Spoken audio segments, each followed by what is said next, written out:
Hello and welcome to the latest episode of Material Matters with Grant Gibson. I've done well over 100 shows now.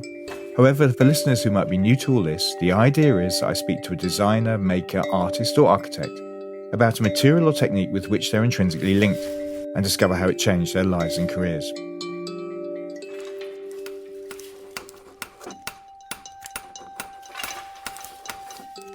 Before I go any further, I'm delighted to say that this episode has been sponsored by the wonderful Sarah Myerscough Gallery. Established in 1998, the gallery represents a distinguished group of contemporary craft and design artists specialising in material-led processes with a focus on wood and natural materials. It curates a fascinating programme of exhibitions. If you visit the Mayfair Gallery right now, you'll see Earthly Bodies, which investigates the relationship between clay and the body, with work by the likes of former Material Matters guests Julian Stair, Luke Fuller and Mella Shaw, among many others. Go take a look, it's glorious, I recommend. So today my guest is Adi Toch.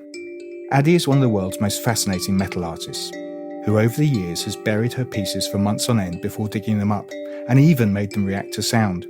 She's also taken part in some intriguing collaborations with furniture makers and glass artists.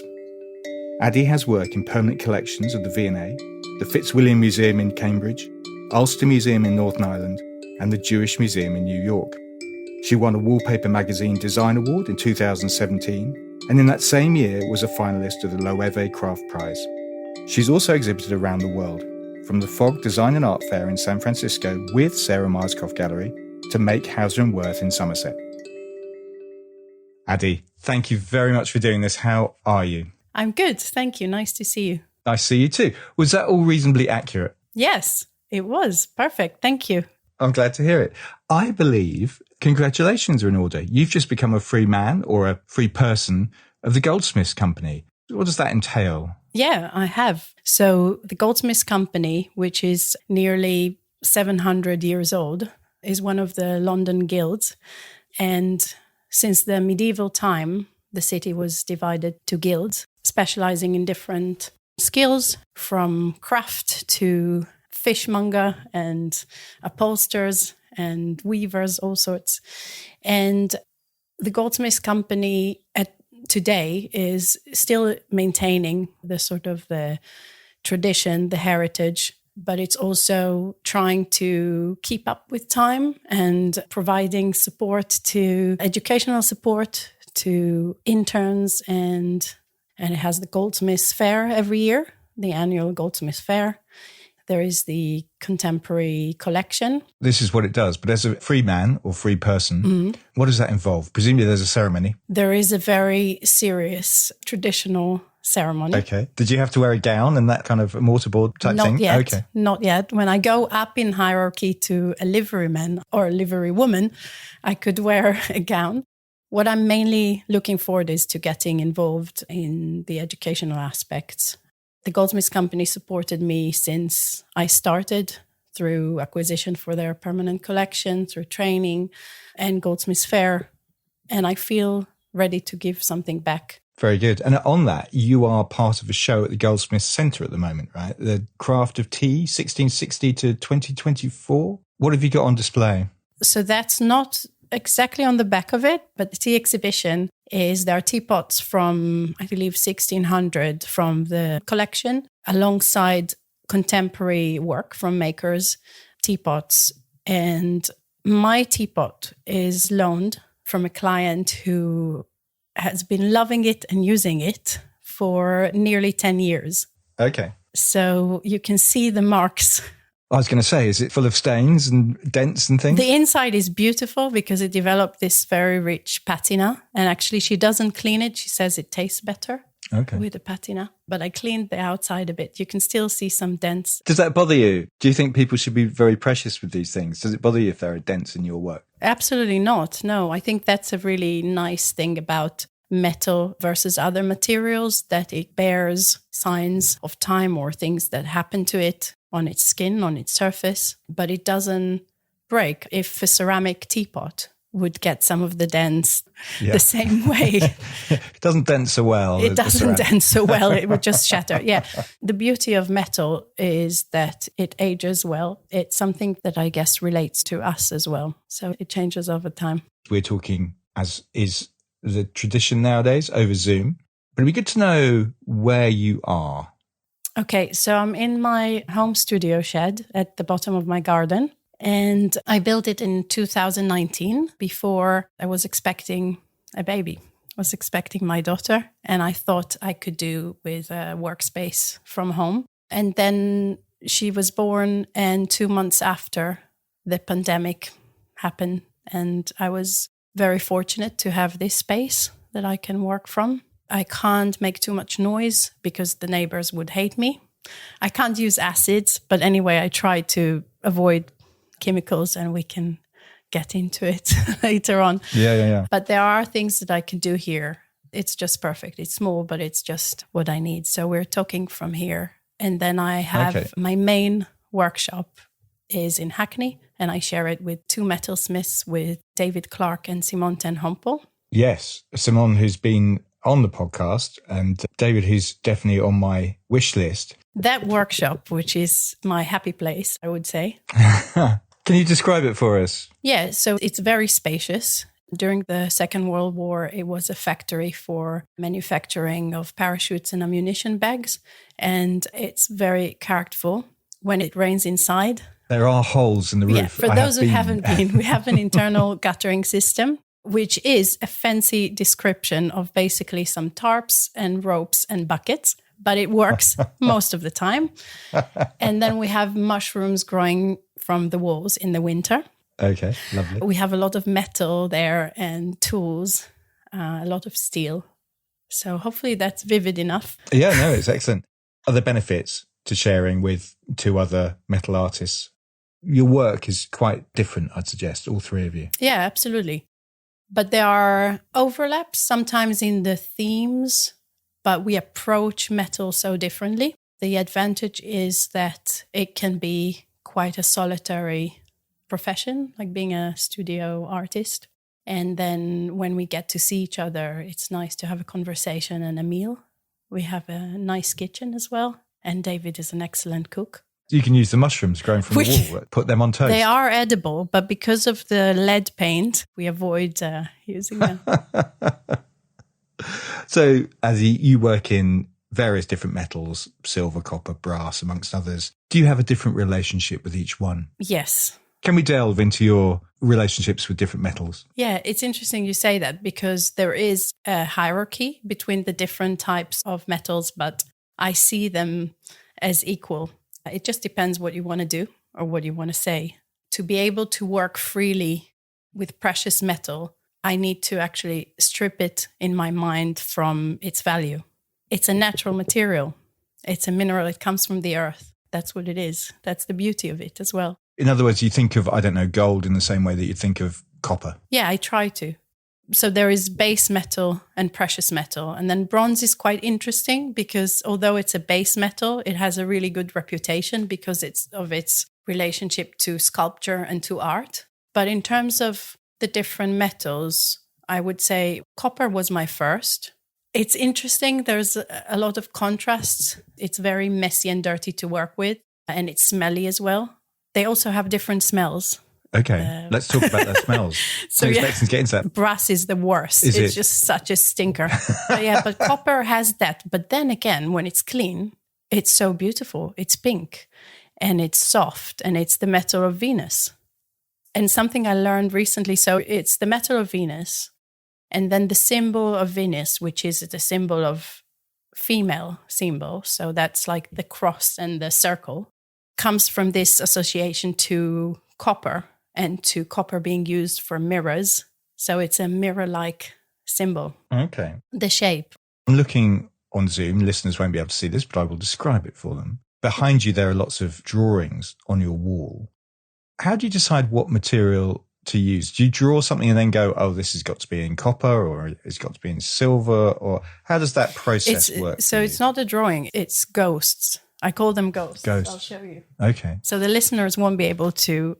I'll describe it. Yeah, describe it. That would be great. So that's what it is. Oh, okay. It looks almost like a coat hanger, like a wire. It's a wire. You created a vessel out of wire, Yeah, exactly. basically. So it's an outline. It's binding wire. So binding wire is used to bind parts together when soldering when fusing metal parts together. When I make a vessel, especially my double-layered, double-skinned vessels, I would hold the parts together and bind wire onto them, at least 2 wires. And then when it's soldered, the wire just falls off them and it leaves the silhouette of the vessel, the outline. Yeah. So that's what I have left. So I've been collecting them for years. Usually silversmiths or jewelers would usually either discard, it depends what state they are after soldering, or they will recycle them.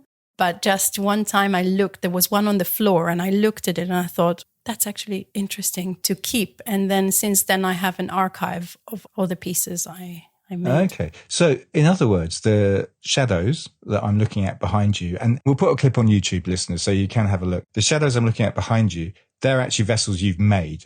These aren't drawings of things you're about to do. These are things that you've done. Yeah, but what's interesting is because it became an archive, but it's like initiating new ideas for forms. So when I look at it, I can come up with new forms. Okay, interesting. So if that's a starting point, do you draw something then? Or what's your process? How does it work? It starts with a lot of thinking, becoming obsessed and just haunted, I would say even. So sometimes I would wake up at night and thinking about a direction. So there's a lot of time just thinking. In the pandemic, what I was missing was traveling to work. So that's sort of the quiet time on the bus and thinking. And then some very quick drawings, doodles on any piece of paper that I can find. And then I would go to metal. Sometimes I make models from paper mesh.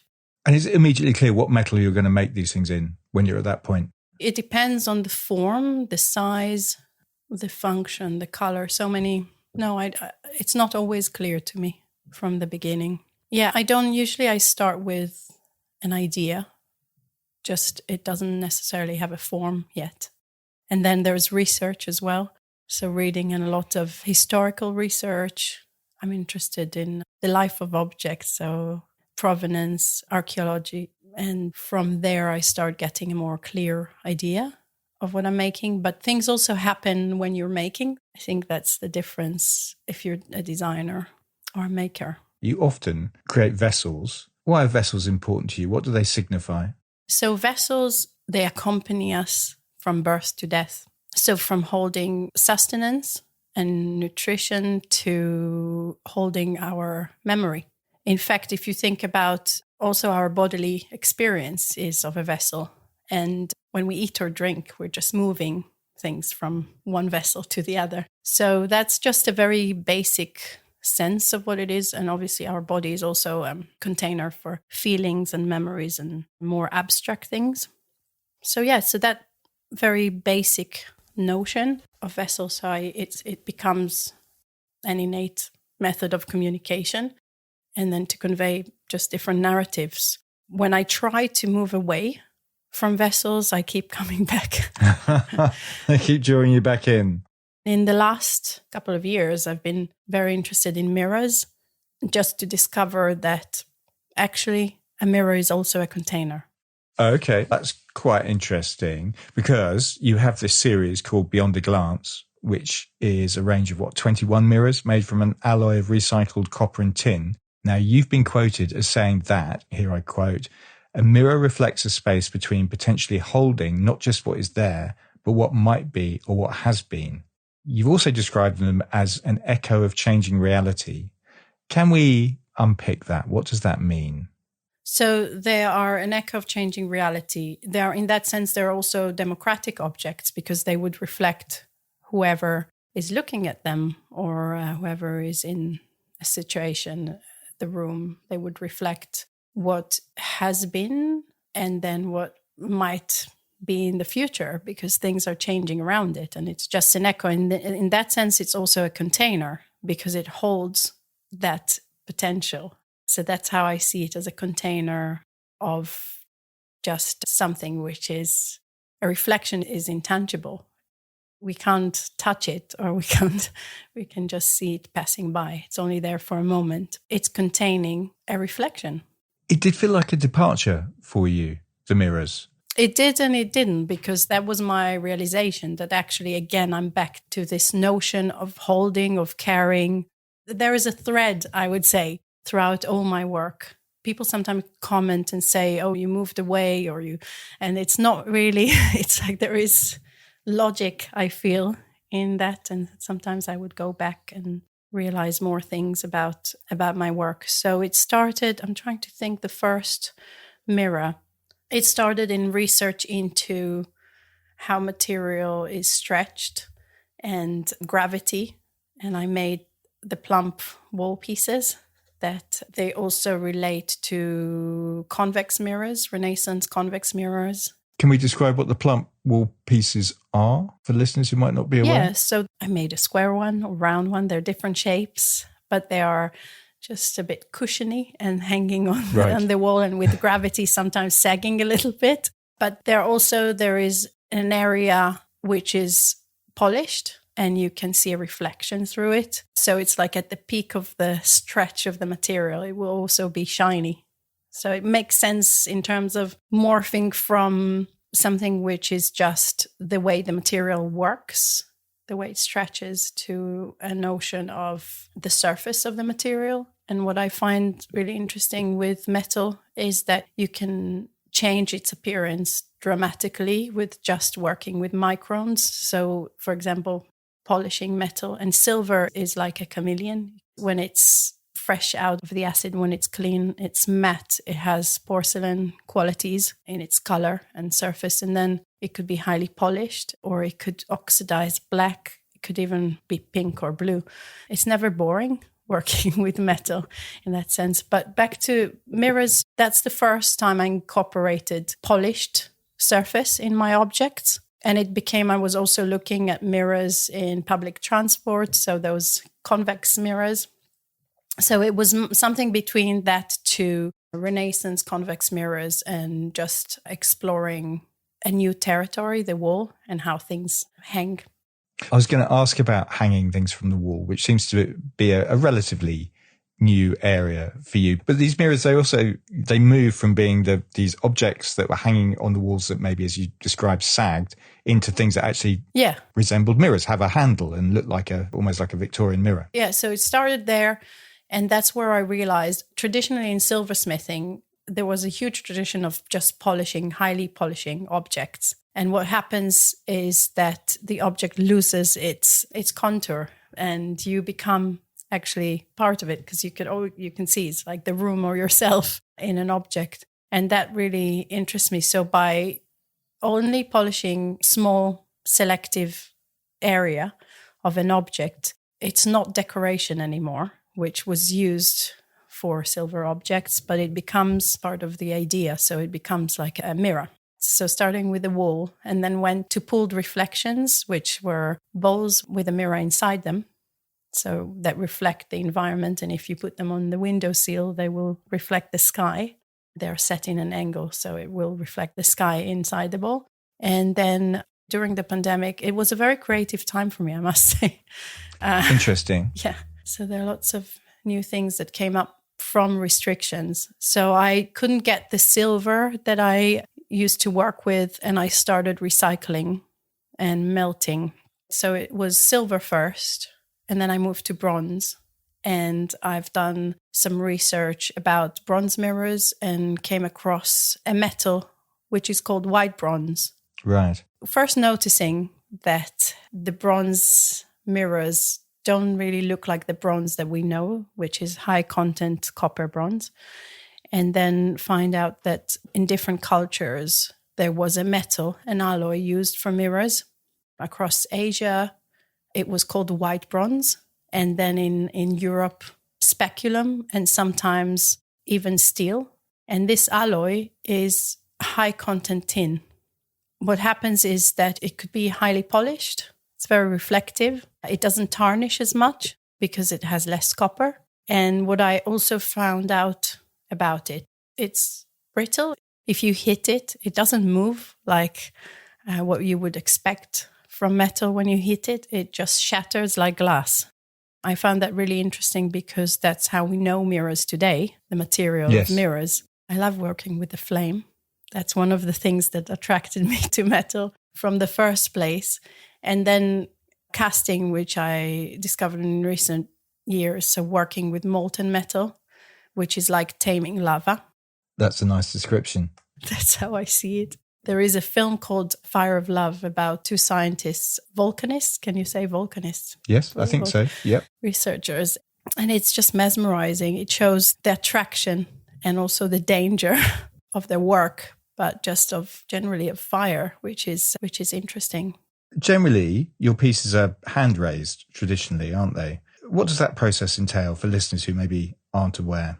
So that's something that I've been doing in recent years, more casting, which is different. But sometimes casting would be the first stage to alloy a metal, to then roll it down. Okay. And then to hammer a piece into its form, its final form. So the techniques that I use, I started with, like I said, copper was my first, and hand raising. I've done a lot of hand raising, which is forming from a flat sheet of metal to a hollow form with hammers and stakes.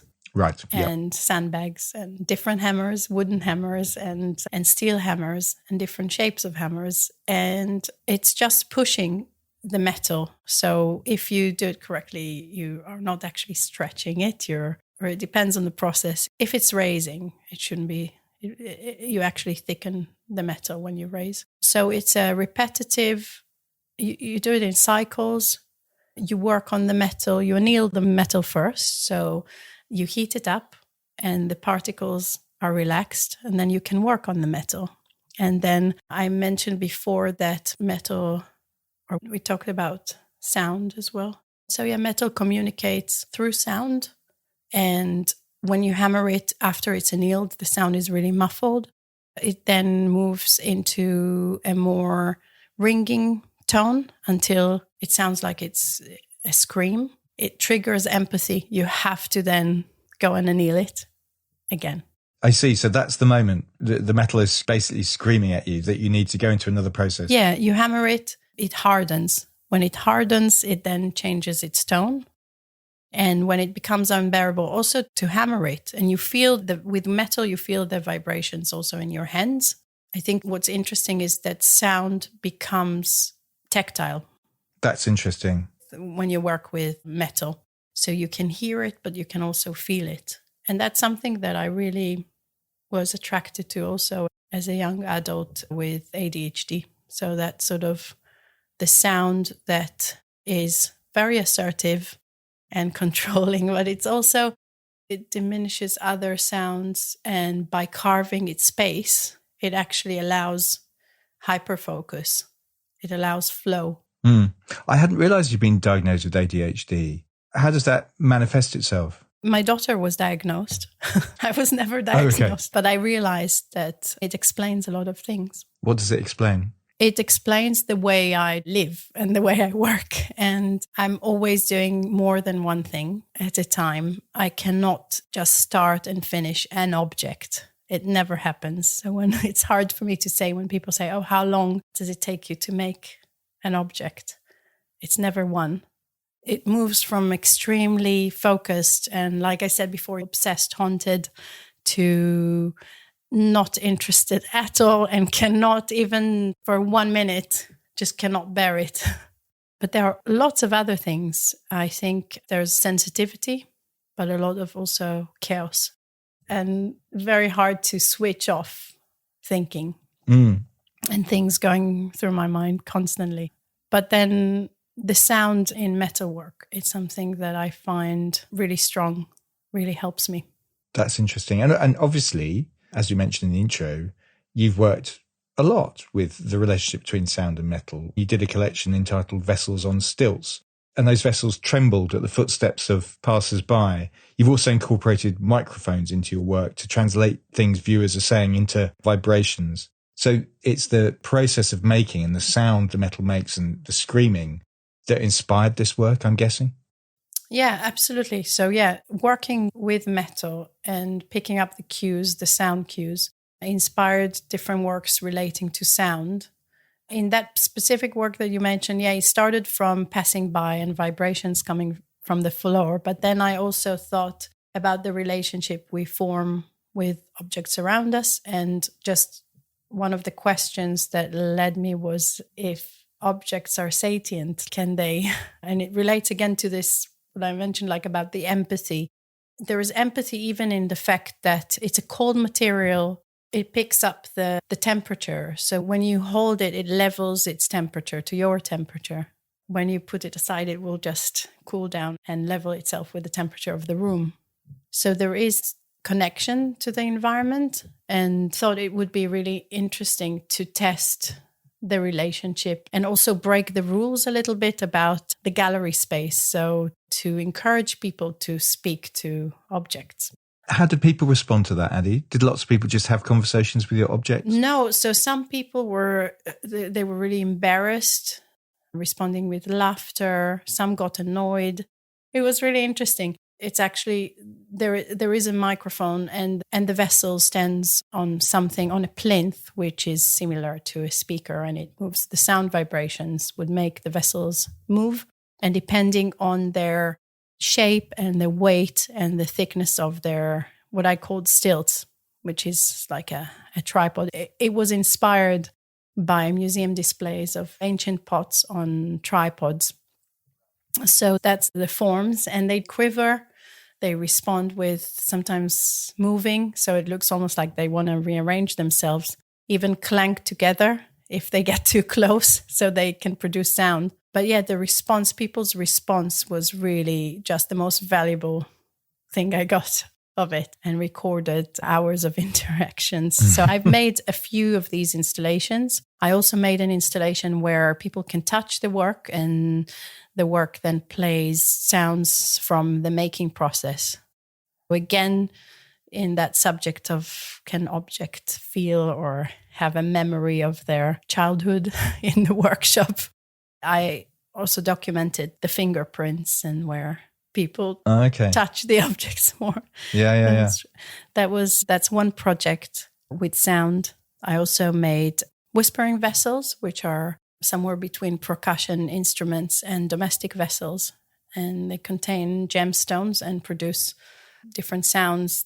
I try to create harmonious sounds with the vessels. Just if you move the vessel, the gemstones run loosely inside them and run up and around them. So it's almost creating an image of the interior space through sound. That was the idea. So they came pre the interactive installations. Your work is, as we're discovering, is fascinating and often hard to predict. I think the last time we met was at Sarah Myerscough's gallery in Mayfair, and you had a series of pieces in copper and brass entitled Shrouded, and you buried these pieces sometimes for, months on end before digging them back up. 13 months, actually. 13 months. The longest. Certainly on Sarah's website, there's one that's been buried for 6, another 9, but 13 months was the longest. What was the thinking, Addie, behind that series? So I was always interested in rituals that surround death and had this idea for a long time. Like I mentioned, archaeology as well. And metal comes from the earth. So I like the circularity that it returns to the earth in this project. And it's a very reactive material. So except gold, which is obviously doesn't react to the environment. It's very special in that case. But copper and copper alloys are very reactive and they change appearance. The preconception of metal is that it's rigid, it has very distinctive borders. But actually, from its reaction to the environment, it can shift and change. And through burying the object, I then explore the mark making of time and the mark making of nature. So then I just started, it's almost, I don't want to call it a graveyard in my garden, but it's like a lab, I would say.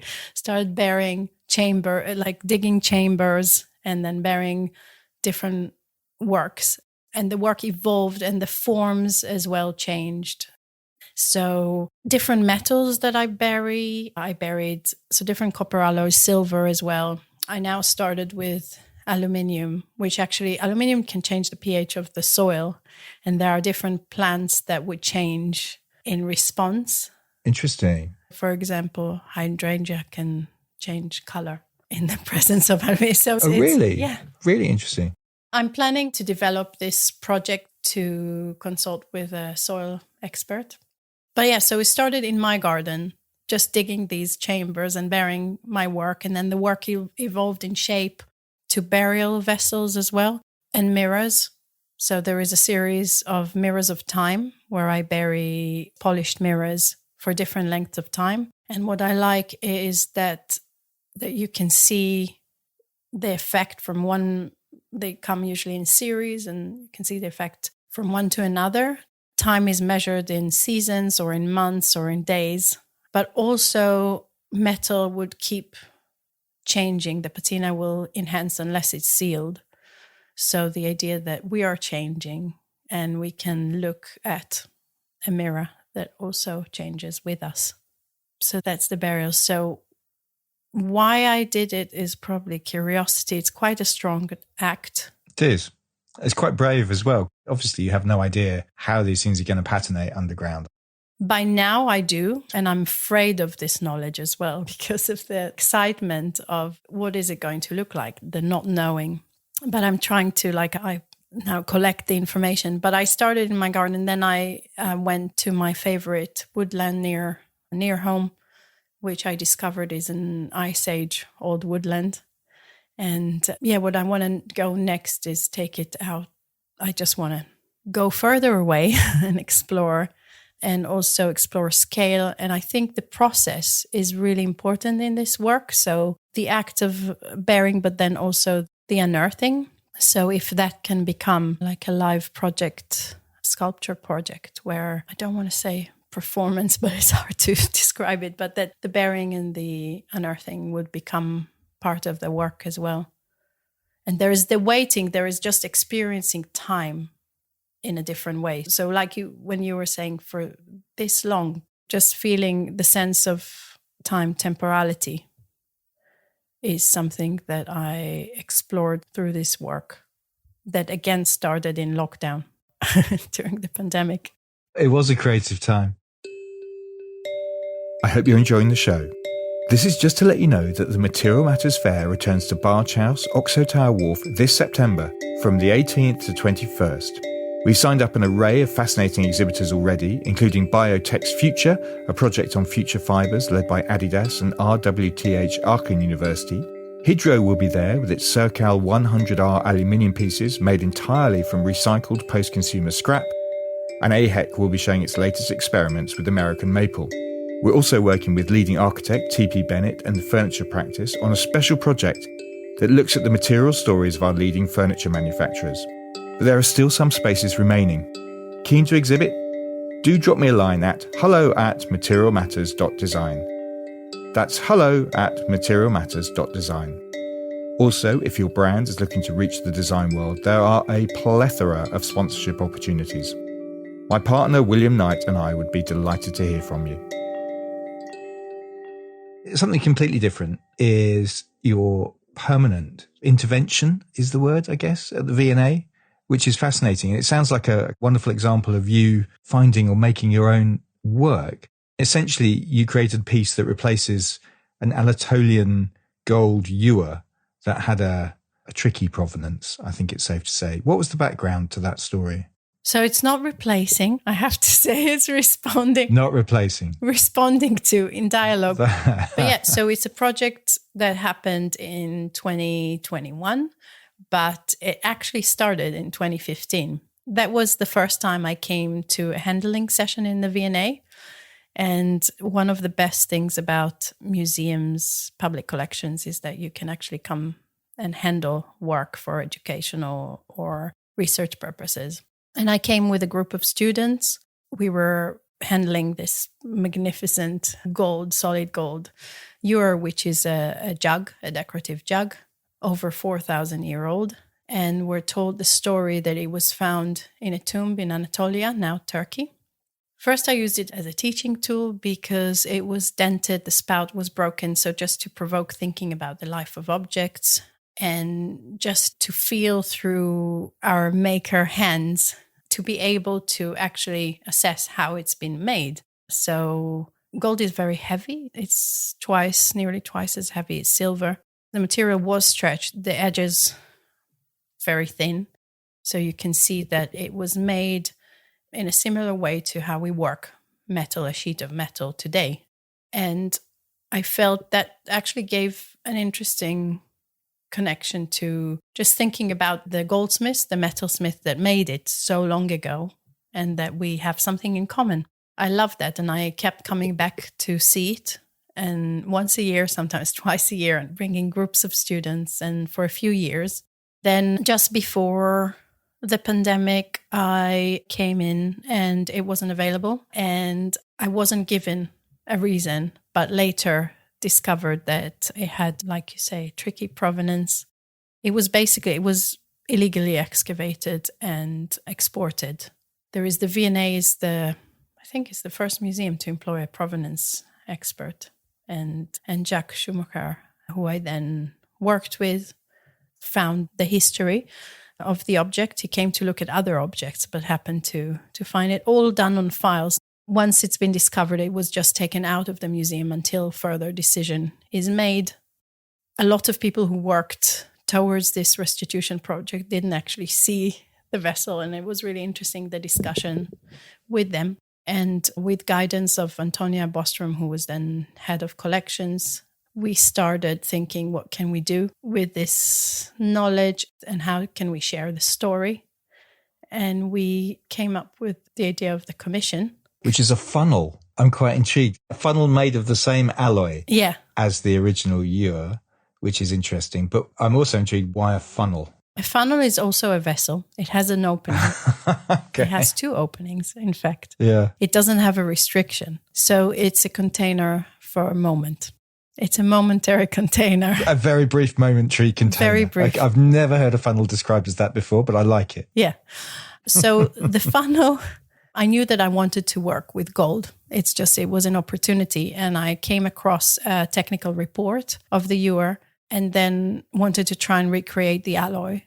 And that was the start also of my interest in alloying metal and making my own metal and casting. So I created the gold, the alloy, and then the shape came from thinking also it was responding to the object itself, but also to the story, and just to get people's awareness of the importance of provenance and restitution. And I felt that the idea of this in-between space, just thinking about how objects travel throughout time from countries, the idea that initially that objects would accompany us to the afterlife. So that movement, constant movement, and that's where the title comes from, place to place. So funnel was just the right metaphor for me, but also it's just because the spout of this jug was broken, and a spout gives direction, and it found itself in London in the wrong place. So I felt like a funnel gives a new direction. So that's how I got to a funnel. But the eureka moment happened when I was bathing my daughter and she was playing with a plastic IKEA funnel, and I was just looking at the water going through. And that's when I thought, okay, that's the vessel. I didn't want to make a replica or a miniature. I wanted to make just a different object, but that relates to the story. So that was a really fantastic and really important project. And I think that the approach of the museum, I guess it's a separate collection. The Gilbert collection is on loan to the V&A. So that's why also things were a little bit easy with the restitution. Because if it's museum collection, they need approval of the government. It's really an exemplary approach, I would say, to make this an opportunity to commission a contemporary artist, and not to just do it quietly, but to actually talk about it and raise awareness. I thought that was really good. Yeah, really interesting. We're talking about the breadth of your output. This notion of that you're definitely not afraid or scared to collaborate. You've worked with the musician Moshi Honan on sound pieces that we've talked about, but also glass artist Edmund Byrne, furniture maker Jim Partridge spring to mind. What does collaboration bring to your practice? So collaboration, it's an opportunity. What I really enjoy is the conversation. Again, it's a solitary profession. So suddenly working with someone else, needing to reflect and articulate and communicate things that are sometimes come really intuitively. That was a really interesting experience. It's great playing with different materials, but I think what I enjoy most is the conversation and just how different it is to working alone. And in many sense, even with my work, we talked about hand raising, but I do some spinning and combining of spinning and raising, which is done on a lathe. And then I work with Stefan Coe, who is an incredible spinner. So there are parts of my work that I do with others. What was interesting with Jim at the moment, we are actually making together. It's a very slow process. It's been over a few years, but it's great fun. At the moment, we are casting bronze vessels into wood.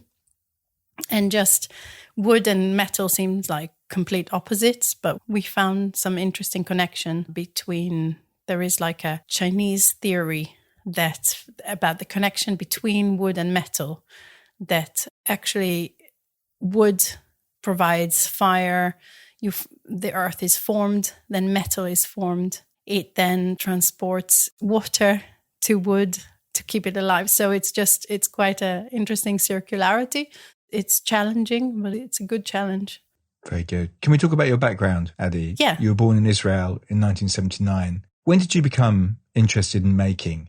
Is it true you built a doll's house at the age of 4? Gosh, you've done a lot of research. I do a bit of research. Yeah, that's true. Yeah, quite hands-on. From a young age, I was born in Jerusalem and my mother was a lab technician. She sadly passed away when I was 12, but I think I do get the creative bent from her because she was a problem solver. She was interested in art and just very innovative and independent in her thinking and in everything she's done. My father was working in the electricity company. He started at the age of 17 as reading meters, and then climbed up to an executive role. And he discovered painting about 10 years ago. And then looking back, so his great-grandparents were artists, were painters in Moscow, were allowed to live there, although being Jewish. They were allowed to live there because of their profession and association to the guild. So that's some history. And then I grew up in a house that has a great appreciation and admiration to objects. My father has a collection of clay pots, Mediterranean, and some from late Bronze Age. And my mother collected jewelry. In fact, my name means jewelry in Hebrew. I'm learning a lot in this hour. Yes, there are things that you didn't know about me. So my name means jewelry in biblical Hebrew. Ah. And I probably was meant to be a jeweler, but I'm a quiet rebel. So I'm not making jewelry. I'm also allergic to metal. Did you know that? No, I did not know that. I'm really interested. How does that manifest itself, being allergic to metal? It depends to what metals. I have a severe allergy to nickel. So when I was studying at the CAS, now London Metropolitan University, I was working on a piece from nickel and I got a rash on my hands and I was like, okay, I need to finish that. I'm just going to continue and ignore it. And the next day I woke up, I couldn't open my eyes. Oh my God. That's a severe allergy. So you don't work in nickel, in other words? Absolutely not. No. However, I'm also allergic to silver. Oh. Yeah. Okay. I'm a silversmith who's allergic to silver. And again, you come out in a rash and you can't open your eyes the next day. How does this work? Not as bad, but a rash, yeah. And it depends on the climate. And if it's usually the summer is worse. But it's contact allergy. Okay. So you make silver during the winter? I work throughout the year, but if I see that it flares up, I will be more cautious. Yeah. Wow. Yeah. That's amazing. It's the irony. That's quite thrown me, I'll be honest. As a metalsmith who's allergic to metal, yeah. Yeah, I've never heard of that before. But it's also my great love, metal. I'm glad, because that's why you're on the podcast. But it wasn't a given you'd end up making. You're big into science at school. Yeah, I'm still very interested in science. And it was between biology and art for me. So my majors were biology, chemistry, and physics. And when I came to Bezalel, to the art school, they didn't accept me the first time because they said I should go and study physics. Oh, really? Because I think you applied for product design initially. I did. Do you still want to be a product designer? Absolutely not. No, I moved away from products, but I am interested like in series, but not in that respect. Yeah, it's different. So you must have been determined to get there though, Bezal. I tried twice. Because you were accepted on the jewellery and fashion course. I was. Yeah. I never made jewellery or fashion, of course. I went there, but I just did my own thing. So what did you make? So I made big stuff because just making little things just made my back hurt. Just this sort of jeweler pose. I couldn't do that. Couldn't do it? No. So was there a moment where you realised that metal, despite the fact it transpires you're allergic to it, that metal was going to be your medium? Yeah, I was 14 when I got the flavor for it when I was just 14. So I've done an apprenticeship with a local jeweler. That's when I fell in love with metal, just the way it changes from state to state, from solid to liquid, the way it moves, the sound, as I mentioned before. So things that really attracted me. It was always metal. I thought it was really cold and rigid. And then the secret that we all share, all jewelers and metalsmiths share, is that metal is incredibly malleable and soft if you treat it well. So it's a shared secret. So that I was really drawn to it. But yeah, like you said, I wasn't sure if it's that or if I go and do biology. My dad was very encouraging. Like his approach was, whatever you do, just do it really well. Yeah. We're talking about your teenage years, Addy, and I don't want to dwell on this necessarily, but your mum dying at 12 must have had a profound effect on you at that age, I imagine. Yeah, it did. And probably also thanks to her, I'm doing what I'm doing today. So with her collection, we used to open it together once a year and look at all the jewelry. And that's where I got that sense of treasure. I think that's what attracted me to metal from the first place. But yeah, that might also be the reason why I'm making vessels for abstract things. Yeah. You went to the CAS on exchange. Mm-hmm. That sounds like a fairly pivotal moment in your practice. Yes, I went and I met Simon ten Hompel, and I then came back to do my master. So myself and my partner met at Bezalel. He's a graphic designer. And we had too many reasons why we should leave, which some of them I don't want to get into. But I was looking in terms of my creative career. I was looking to push boundaries and to improve my skill and to do things I couldn't do there. And we came just for a couple of years. We came to London. That was 17 years ago. And it was just like a roller coaster since then. Studied at the CAS. And then on the second year, I already started showing my work and selling my work. You took off incredibly quickly. I'm interested by the differences between an Israeli and a British design or craft education. Bezalel is a typical art academy, very critical, quite harsh, but also very creative. It was an interesting time. And then I obviously came back as a visiting lecturer, and I'm still in touch. But what was nice here is because of the history and the guilds that we mentioned before. I know some people, maybe someone British won't agree, but there is like respect to craft, and that I don't think existed so much. Yeah, it's complicated. It's really difficult. It's a difficult subject to speak about home. It makes me think about what's happening there right now. So, yes, I can understand that. Which I can't ignore in the past 7 months, which have been very challenging.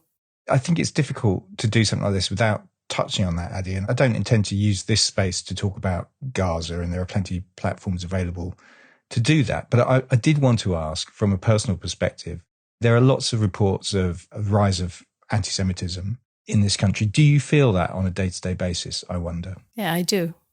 I always felt that it's something I learned to live with. But it is a concern. And it's complicated because it's part of who I am. It's a very troubled country. where I come from.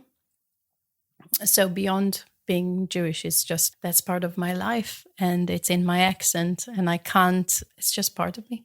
The only thing I can say is I feel just tremendous empathy for both sides, and also great sadness, and just hope for some resolution. I think I'm fundamentally just a humanitarian, so I hope that something better will be happening there. So that's a big worry for me. More than the anti-Semitism, I felt it to some degree. And since what's happening, so trying to keep quite low-key. No, fair enough. From my perspective, I think it's interesting to get your personal take on somebody living in the UK who is of Israeli and Jewish extraction and how they're feeling about various subjects without needing to get into the details and the rights and the wrongs of the situation. Let's get back to your career. Yeah. Final question. What can we expect from you in the future? What have you got planned? So I want to progress with and just proceed with a project with Earth to Earth, or Forge from the Earth, and want to go outside and larger scale. And there is a possible residency coming up in 2025. I'm also exploring a collection of mirrors from the V&A from 900 to 300 BC Cypriot mirrors, which they developed a very thick patina and corrosion on them. They're just encrusted with earth and patina, and it becomes a material by itself. So it's actually thicker than the metal, which I find really interesting. So that's, for me, it's the material of time. And I have asked to send the material, a sample, to be analyzed to a lab. So that's something that I have in the pipeline. Hopefully I wonder if I can remake that material of time. And then coming up in the autumn, an intervention in the Goldsmiths Hall, together with my studio mate, David Clark, also known as Mr. Clark. Mr. Clark. Yes. Very good. We look forward to the autumn. During Goldsmiths Fair. So the dates are 3rd September to 6 October, and there will be an intervention at the hall. My breath is bated. I'm looking forward to that. Addie, thank you so much for your time and honesty. I really appreciate that. Thank you. To find out more about Addie Toch, go to addietoch.com. You can also find her pieces on the website of this edition's sponsor, the brilliant Sarah Myerscough Gallery. Go to sarahmyerscough.com to find out more. And do go to its Mayfair showroom and check out Earthly Bodies, which runs until the 1st of June. As ever, to find the other podcasts that I've done and to sign up to our newsletter, go to materialmatters.design. And there are images relating to the interviews on our Instagram page, which is also materialmatters.design. Finally, this is really important too. If you've enjoyed listening and want to see this podcast flourish, then please rate and review on Apple Podcasts or wherever you listen to us from. And it would make me incredibly happy if you went to my Patreon page and made a pledge at patreon.com/Material Matters. For as little as £2.50 a month, you can receive an invite to various Material Matters events, as well as getting access to each episode before it's published to the wider world. Material Matters is a completely independent concern, and any help you can offer would be hugely appreciated. Ultimately, you'll be helping to take the message of the importance of materials, skill, craft, and design to a whole new audience. Thanks very much for listening.